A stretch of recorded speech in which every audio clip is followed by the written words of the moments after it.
I'm very pleased to have here with me Gerald O Driscoll. He's a senior fellow at the Cato Institute. He previously worked as a senior editor of the Index of Economic Freedom and as a director of the Center for International Trade in Economics at the Heritage Foundation. He's co-author of a very important book, The Economics of Time and Ignorance, and he was also a VP at Citigroup and at the Federal Reserve Bank of Dallas. He has a PhD in economics from UCLA, but he's here in Guatemala at UFM for his honorary doctorate, which he will be given this Saturday. It's a very big pleasure to introduce to you Gerald O Driscoll. Welcome, Gerald. Thank you very much. I'm happy to be here. Great. Welcome to Guatemala. So let's go to the beginning. Let's go to the beginning of times, the 70s. You were at UCLA. You did your PhD on economics, mostly on Hayekian thought. So you did basically your thesis. It's called The Limits of Knowledge, I think. Could you comment a little bit about how you got to that thesis? I mean, in the 70s, we left the gold standard, right? High inflation, double-digit interest rates, which appear like centuries ago. Give us a little bit of context.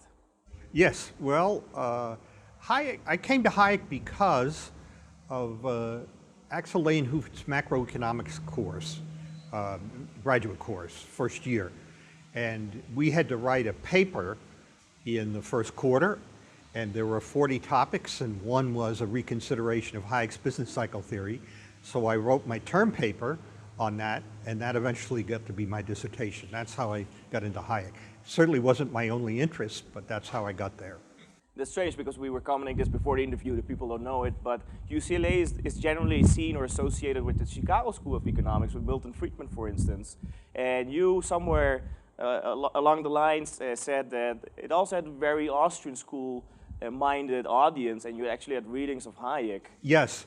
No, Hayek appeared on a lot of the reading lists. And I always thought of UCLA as where Vienna and Chicago met, where both influences were present. So it was a very congenial place to be. So after a PhD from UCLA, where did you go? What did you do? We had the big boom, of course, the big economic boom. We had the 80s. You wrote a book, The Economics of Time and Ignorance. Tell us a little bit about that period and how you got to do the book with Mario Rizzo. Yes. For 4 years, I was at Iowa State University, and then I went to New York University. And Mario and I decided to write a paper on what is Austrian economics, just explaining it to non-Austrians. And we got to give it in, I believe, 1980 at the American Economic Association meetings. And we had a huge attendance, and people like Lionel Robbins were in the audience. And somebody there recommended it to Basil Blackwell, the publishers, that we be asked to write a book based on the paper. So that's where the book came from. That's where the book came. Could you summarize the main point of the book? What's the main takeaway from this work with Mario? Well, neoclassical economics doesn't treat time in a serious way. Time is treated just the same way space is.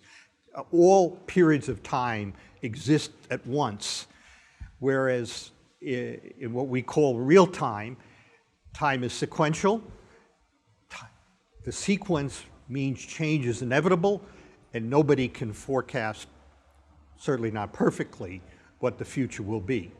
That's basically the link between your PhD thesis on the limits of knowledge and your book. Exactly, yes. It's much more intertemporal and much more dynamic. And we're already looking very deep into monetary policies. I mean, in the 70s, we had double-digit inflation. We had Volcker, which was basically somebody who more or less believed in money supply targeting, who was perhaps more linked to Milton Friedman's line of thought. Were you already looking into monetary policy at that time, and how would you connect both themes, uncertainty and time and ignorance? Yes. Well, UCLA took very microeconomic approach to what we call macroeconomics. And at UCLA and in the book, we did the same thing. So I moved back and forth between macro and micro. I taught graduate macro and undergraduate industrial organization and undergraduate law and economics. So I sort of lived the Austrian view of how economics should be done. And then we had, of course, as I said earlier, a great economic boom. Central bankers seemed probably not ignorant, but the very opposite. So how do you view remember a cover of Time magazine, I think, with Alan Greenspan hailed as a big savior of the world. I think this was after the 2001 crisis. Well, first we had Volcker, and I left NYU in '82 and went down to the Dallas Fed, Federal Reserve Bank of Dallas. And that's when I got more into monetary policy, monetary economics.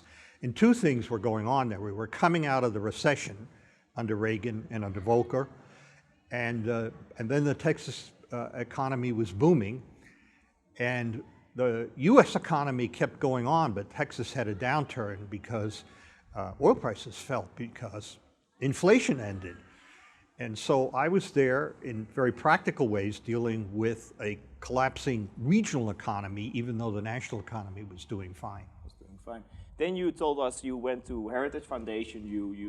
First I went to Citibank. When I left the Dallas Fed, I went to Citibank and spent 4 years there. And my role was quite different. I was director of policy research, which meant it was my job to communicate to management, even senior management, what policy ideas were out there that could affect Citibank. And so I was active with the think tanks and then digesting what I learned for the management of Citibank. Citi, yeah. Yes. And what was like the biggest threat at the time for Citi? Well, Citibank was coming out of some bad times, and actually they were trying to get back to being the global bank that they were. What I did was present them with opportunities. I thought there was a real possibility of privatization of Social Security, and so we were looking at that as an opportunity. Interesting. So, well, then afterwards you did go to the Heritage, Heritage right. Foundation Index of Economic Freedom, which I was often cited, often talked about. What did you do there exactly? And well, I was the senior editor, and it was a very intensive process to produce that book because we couldn't get the stats until the summer, but we wanted to have the book out at the end of the year to be released early in the next year. Yeah, even actually before, by the end of the year. And did you look at specific countries? We looked at over 150 countries, yes. So we had to get the data for 150 countries. Not all 150 countries had easily accessible data. And if we talk about monetary policy in the context of all these countries, I mean, we have currently, I guess, the dollar appreciating a certain while. We had the Asian currency crisis, late 90s, which was due to appreciation of the dollar. How did you view, or how did you observe the impact of these kind of currency moves actually on economics, such as perhaps in Guatemala? Yes. Well, we did have the Asian financial crisis, and it was right after that that I joined Heritage. And so there was that turmoil. And of course, all emerging markets suffer in those situations. We had a specialist who dealt with Latin America, Ana Eras, and she covered all of Latin America for me. She was Argentine, so she was a little bit more South American oriented, but she covered Central America as well. Central America and Mexico. Small economies in the end, but in the scheme of in the big scheme. But we put out a Spanish language edition of the index because of that. I have a few copies in my library. Yes. So let's go a little bit forward. We're more or less 10 years after Lehman Brothers. I mean, that's what we talked about a few weeks ago and heard in the news. So what were you doing at the time? Where were you? Oh, I was living in Nevada, and I was semi-retired. I was keeping up with things. But when the crisis hit, Cato didn't have a monetary economist. So I in Reno was doing almost all of the public relations, TV, radio interviews, press interviews out of my Reno house. And that has changed. And I started writing a lot for the Wall Street Journal. And so it was a learning experience about housing finance for me. And so it was very exciting. I was busier then than almost at any other time in my career. So what's the lesson of the crisis? Well, the lesson is that easy monetary policy, interest rates that are too low, create asset bubbles, and at some point those bubbles burst and you get a crisis. And you don't really know where the bad loans are, where the problems are until the crisis hits. It's a kind of a very important truth of banking, that bad loans are made in good times. It's when times are good that people make the loans that turn out to be sour, bad, This is losses. what Bernanke called the great moderation, no? Well, yeah, the great moderation. People forget that things look so good that people got a little lax. A little lax until 2008. And Yeah. then Bernanke, of course, stepped in. Yep. We had a very big change in monetary policy. We went to a quantitative easing. Could you explain us a little bit how you view quantitative easing? Did it save the economy, as maybe Ben Bernanke would say, at least about QE1? Well, what's your view? Let's go back to the middle of 2008, when we had the first problem with Fannie and Freddie around June. And Bernanke and the people at the Fed did not see that we had a nationwide crisis, and were really whistling past their graves and said that they didn't see anything systemic. And Bernanke was making loans to individual financial institutions, but he was sterilizing those loans by offsetting the credit with selling securities on them. And not until the failure of Lehman and then Fannie and Freddie the second time did he realize there was a crisis. So his monetary policy in the summer was counterproductive. It was too tight. He was actually repeating the mistakes of the Great Depression, which he said he would never do. He would never do. He actually he swore. I think he To swore. Milton Friedman, he swore. He swore it on the grave of Milton Friedman. But in the fall, then he did, and then he did an abrupt turn, and then we got extreme ease, quantitative easing, ultra low interest rates. We also had something we call Operation Twist, where basically central banking for a very long time focused on short-term assets, short-term interest rates, with the idea that we leave these long-term interest rates for the markets to determine. Right. So they did Operation Twist, which basically, to summarize for the people watching, that you take all the short-term credit which they had on their balance sheet and exchange it for long-term U.S. Treasuries, 10-year U.S. Treasuries. So what's the effect of that? Did it have any effect? How do you view that from a theoretical point of view? Well, it made interest rates ultra low, and he said the reason for this was to get people to go into riskier assets to search for yield. That was very effective.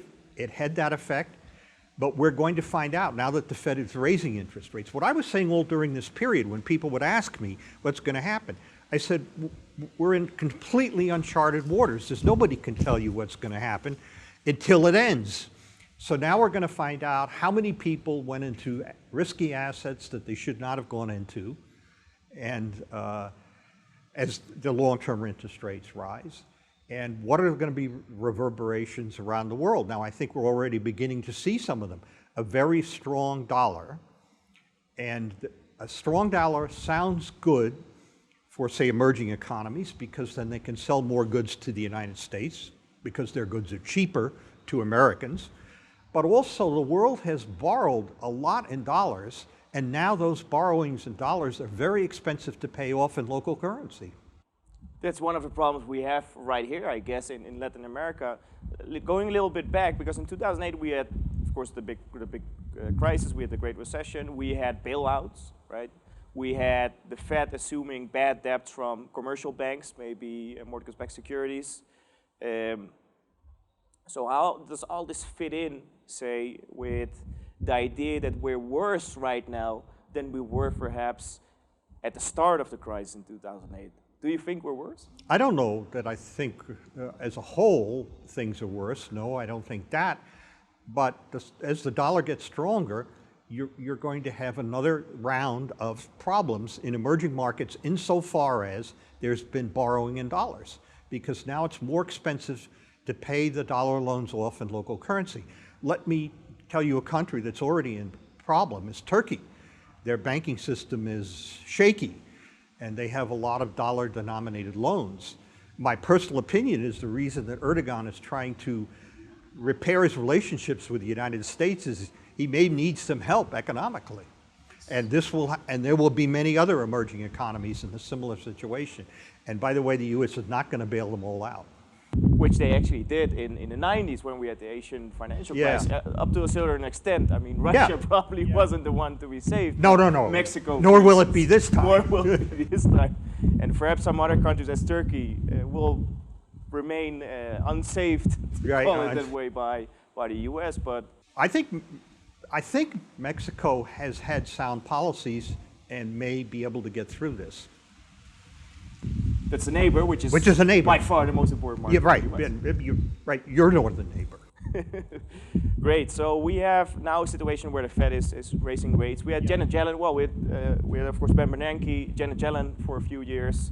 Now we have her successor, Powell. Jerome Powell. Yes. First time, not an economist, but a lawyer. What do you think about the current Fed president or the Fed chair in terms of monetary policy? Are you optimistic, or do you think he's doing a bad job, as probably Trump would argue, because he's raising rates, right? Yes. He's continuing the same policy of raising rates, but he seems to be, and has said that he's less inclined to rely on the Fed's macroeconomic models and more inclined to rely on economic data. This is good and bad. I do not have a high opinion of the Fed's macroeconomic model. They completely missed the crisis. Ignorance. Yes. And so a willingness to be less slavish to that model, whereas Janet Yellen was completely slavish to it. And Bernanke also. Volcker, no. Greenspan, no. Both were skeptics of the Fed's model. But the question of relying on data, well, data, you're looking backwards when you look at economic data.